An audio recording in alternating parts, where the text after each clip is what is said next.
एक भगवान शिव के तेज से सारे देवता गर्भवती नहीं गर्भवान हो गए, सबके अंग में जलन होने लगी।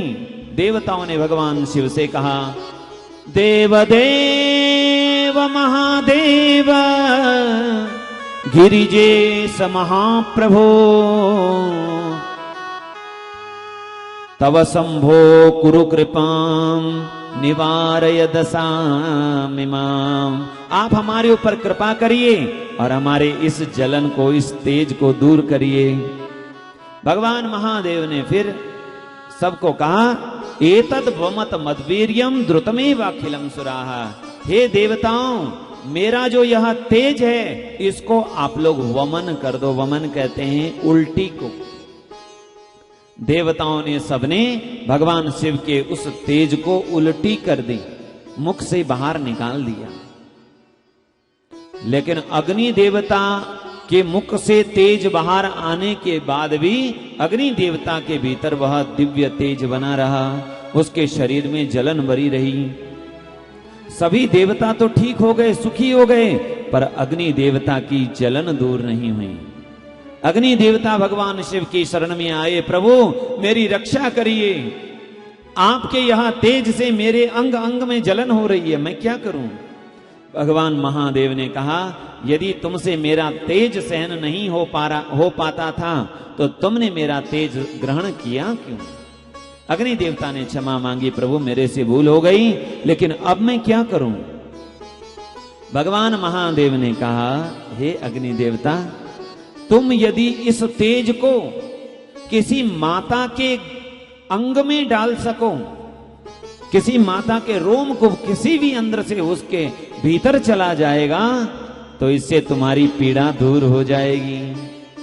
अग्नि देवता को बात समझ नहीं आ रही थी, मैं क्या करूं। और जब जीवन में बात समझ में ना आए कि मैं क्या करूं, तो उस समय भगवान की शरण में जाना चाहिए, या भगवान के जो भक्त हैं उनकी शरण में जाना चाहिए। संत परम हितकारी जगत में, संत परम हितकारी जगत में, संत परम हितकारी जगत में, संत परम हितकारी जगत में, संत परम हितकारी जगत में, संत परम हितकारी।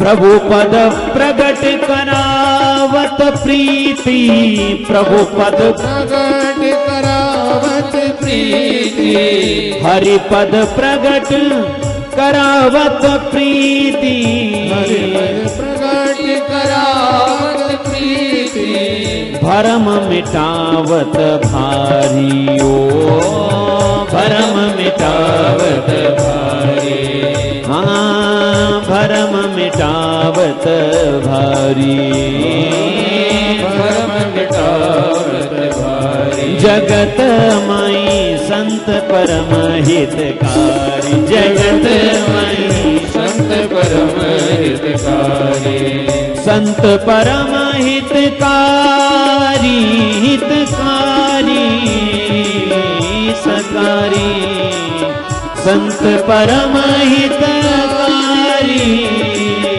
संत परम हितकारी, जगत माई संत परम हितकारी।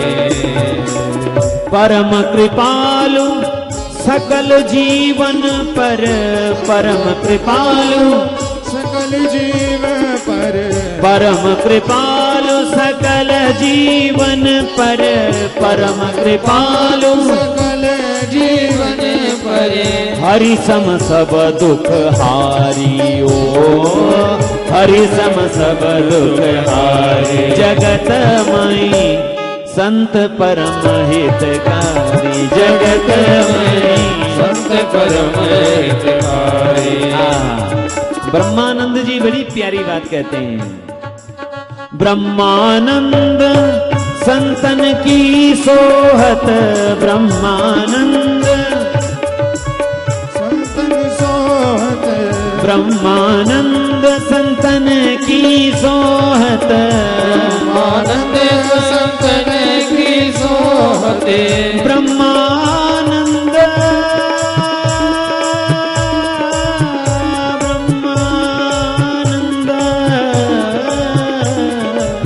ब्रह्मानंद संतन की सोहत संतन की सोहते मिलत ही प्रगट मुरारी ओ मिलत ही प्रगट मुरारी जगतमयी संत परम हितकारी जगतमयी संत परम हितकारी संत परम हितकारी संत परम परम हितकारी संत परम हितकारी जगत माई संत परम हितकारी जगत माई संत परम हित संत परम हित संत परम हितकारी। अग्नि देवता को जब कहीं से प्रश्न का उत्तर नहीं मिला तो देवर्षि नारद जी का दर्शन हुआ। देवर्षि नारद जी के सामने जब अपनी समस्या रखी तो देवर्षि नारद जी ने समस्या का समाधान बताया।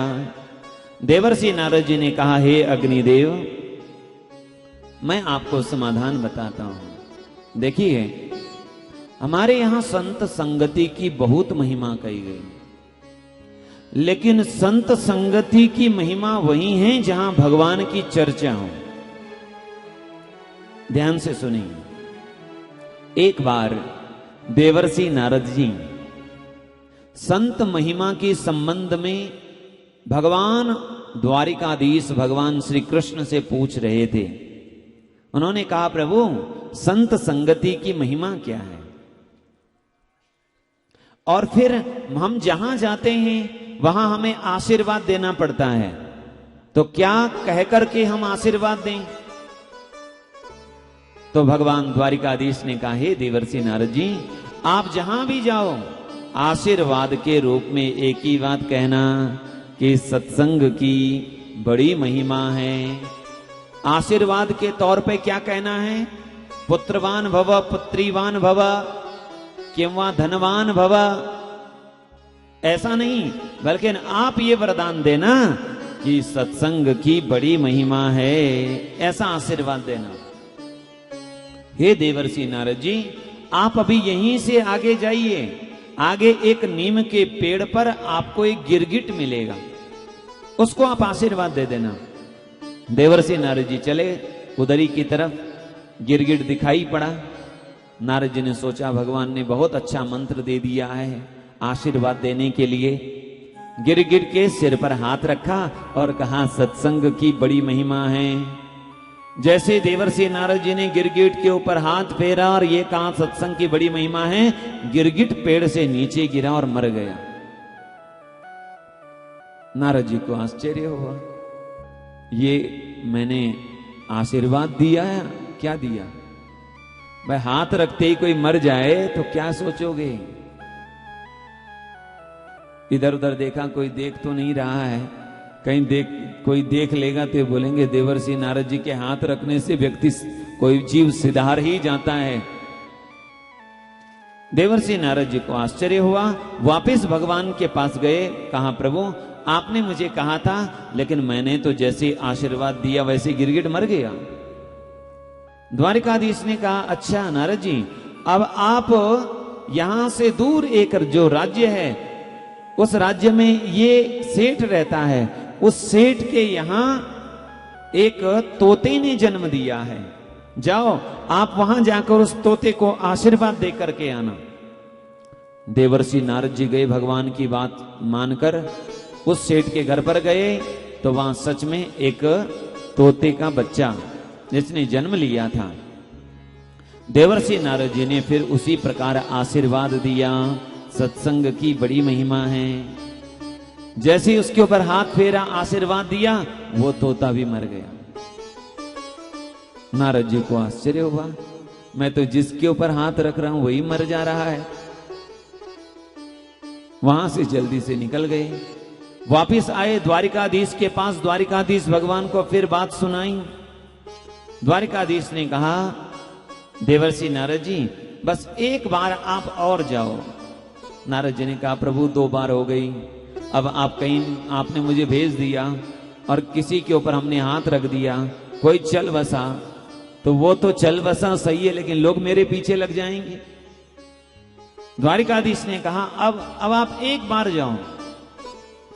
ये जो फलाना राजा है उस राज्य का, उस राज्य के राजा के यहां एक पुत्र ने जन्म लिया है, उस पुत्र को आशीर्वाद देकर के आ जाओ। नारद जी गए, उस राजा के यहां गए, उसने बड़ा स्वागत किया। देवर्षि नारद जी आए हैं। देवर्षि नारद जी की गोदी में उस बालक को दिया और कहा, महाराज आप इसको आशीर्वाद दीजिए। देवर्षि नारद जी को डर लग रहा था, कहीं मैंने हाथ रख दिया और ये बालक चल बसा पहले की तरह, वो गिरगिट की तरह, वो तोते की तरह ये बच्चा भी यदि चल बसा तो ये राजा मुझे छोड़ेगा नहीं। नारद जी बहुत डर रहे थे, लेकिन भगवान की आज्ञा थी तो बड़े डर के देवर्षि नारद जी ने धीरे से हाथ ऊपर किया और कहा, सत्संग की बड़ी धीरे धीरे कह रहे थे, सत्संग की बड़ी महिमा है। इतने में वह बालक बोल पड़ा, हे देवर्षि नारद जी, सच में सत्संग की महिमा है। सोना अपनी महिमा नहीं जानता, चंदन का पेड़ अपनी खुशबू को नहीं जानता, वैसे संत भी अपनी महिमा को नहीं जानते हैं, पर संतों की महिमा सच में बड़ी है। क्यों? क्योंकि आपके स्पर्श के कारण से, आपके आशीर्वाद के कारण से मेरी गिरगिट का शरीर छूट गया, मैं तोते का शरीर मुझे मिला।